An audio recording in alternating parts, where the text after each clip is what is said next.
राम जी का चरण प्रक्षालन किया और सीता मैया को दे दिया। चारों लोगों के चरण प्रक्षालन हुए क्योंकि अब सबके मन में विक्षिप्त हो चुकी। और जैसे ही चरण धोए तो महाराज जनक जी के हाथों से आंसू बहने लगे। पिता बहुत समय से पुत्री के विवाह की तैयारी करता है और जब बहुत समय तक पुत्री के विवाह की तैयारी करने के पश्चात जब वो समय आता है नजदीक और जब पुत्री के चरण धोता है तो उस समय से रोना प्रारंभ हो जाता है। और माताएं तो 2-3 महीना पहले से रोने लग जाती है पुत्री की लड़की के विवाह के पहले से। क्यों रोने लग जाती है? अभी तो मन की बात सुख जो था तो बिटिया से कह लेते थे, अब बिटिया चली जाएंगी तो किससे कहेंगे? तो माताएं पहले अपने रोने लग जाती है। वो बिटिया को देख देख रोती है और बिटिया माँ को देख देख रोती है। ये अधिकतर स्थिति बनती है। आज महाराज जनक जी के भाग्य बहुत प्रबल भाग्य हैं और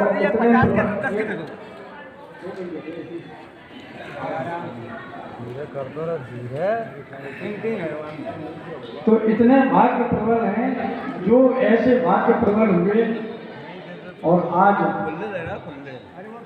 समर्पित कर दिया और आंखों में आंसू भरे हुए हैं। बेटी का बाप हमेशा गरीब होता है। कोई दान करने के पहले उसको अहम आ सकता है, पर जब बेटी दान कन्या दान पिता करता है तो उस वक्त पे अहम नहीं आता है। वो कभी किसी की नहीं सुना हो, पर बेटी दान के वक्त पे वो सबकी सुनता है, एकदम झुका रहता है, सबकी सुनता है, प्रत्येक व्यक्ति की सुनता है कि चलो जैसे तैसे करके बेटी का विवाह हो जाए। और जब कन्या आती है तो पिता के अंदर शक्ति भी आ जाती है और श्री भी आ जाती है। जब तक कन्या का विवाह नहीं होता तो नोट पानी खूब भरे रहते और जैसे कन्या का विवाह हुआ पैसा वैसा सब खत्म। फिर कोई आया कि हमें पैसा दे दो, कहते 8-15 दिन बाद आना, थकावट भी है, भैया सो जाने दो, थकावट है, थोड़ा आराम कर लेने दो। तो कन्या के अंदर शक्ति भी प्रदान कन्या कराती है क्योंकि शक्ति भी होती है और श्री भी होती है। आज जैसे ही 4 दूल्हा और दुल्हनें बनी अयोध्या में, मिथिला में इतना आनंद हो रहा है, इतना आनंद हो रहा है कि सब लोगों ने, बड़े गायन करने वालों ने बहुत अच्छा भजन गाया। कौन सा भजन गाया कि आप सब लोग खड़े होकर सब नचो, सब बूढ़े जवान बन जाओ, क्योंकि अपने बेटा की शादी में सब सच कर नचते हैं। ये तो रामचंद्र जी का विवाह है और रामचंद्र जी के विवाह में नचो तो उससे बड़ा आनंद क्या नहीं हो सकता है। एक बार ऐसे विवाह कर रहे थे तो तबला वाला बोला महाराज हम नच रहे हैं, सबके नचना बंद हो जाएगा, भैया तू मत नच। बोले हमारा मन होता है कभी कभार नचना, हमें तू मत नच जाना नहीं तो सबका विवाह बंद हो जाएगा। बोला फिर हमारे विवाह में अपने में नाच रहे। तो भगवान राम जी का विवाह जैसे हुआ और भगवान राम जी का जो विवाह हुआ तो साथ में गाया आज मेरे राम की शादी, आज मेरे राम की शादी है, आज मेरे राम की शादी है, आज मेरे राम की शादी है। आप लोगों को अच्छा नहीं लगा? राम विवाह अच्छा नहीं लगा तो अच्छा लगा बात फोटो वकील साहब भी आपको बात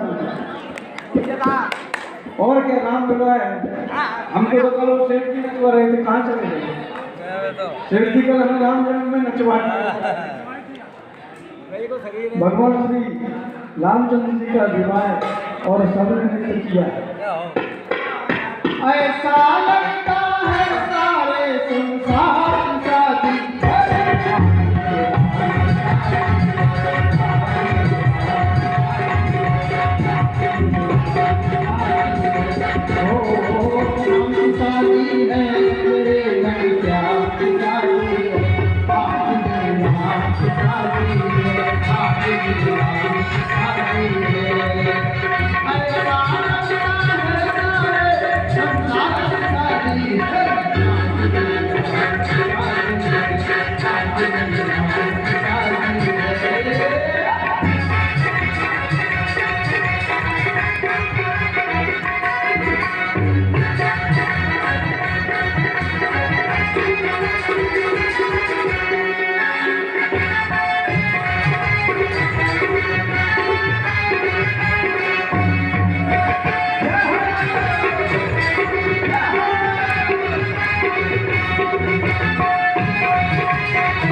आप लोग गली खड़ी हो गई यहाँ की नाच नहीं है। खड़े होने का क्या मतलब नहीं है? खड़े होने का कोई मतलब है? क्या मतलब है खड़े होने का? बोलिए। बैठना नहीं है, खड़े ही होना है। बोलिए जगत के भगवान की।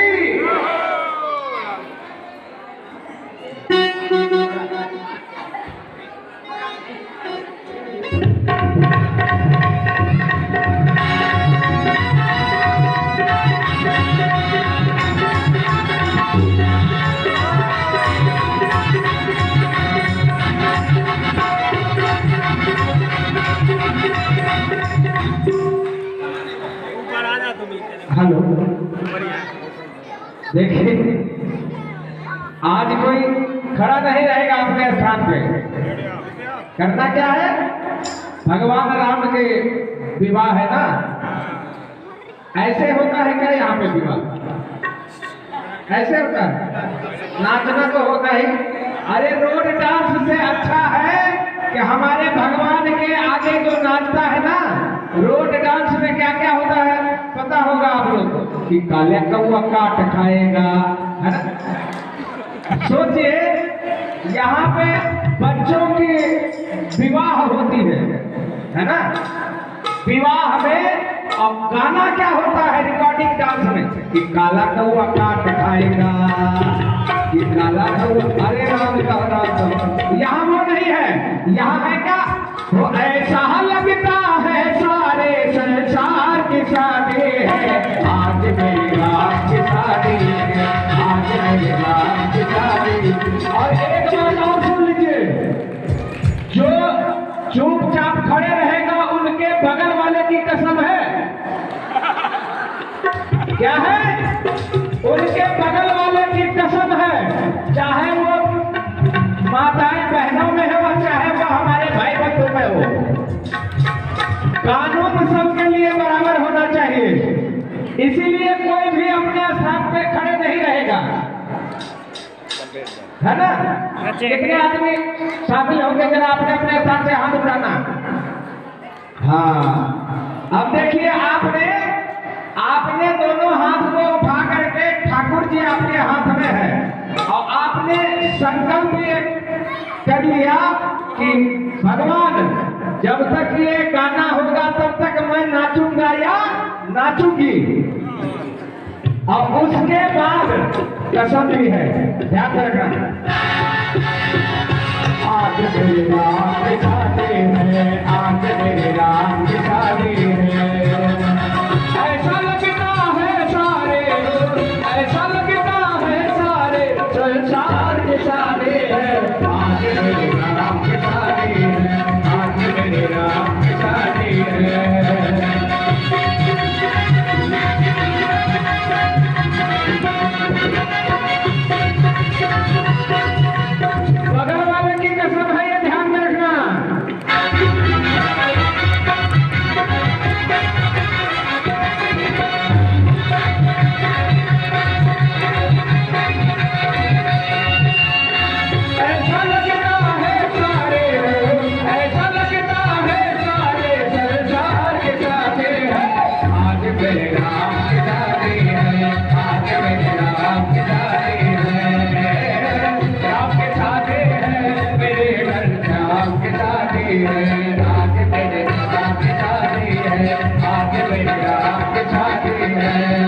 माता महाराज की विवाह की हार्दिक शुभकामनाएं।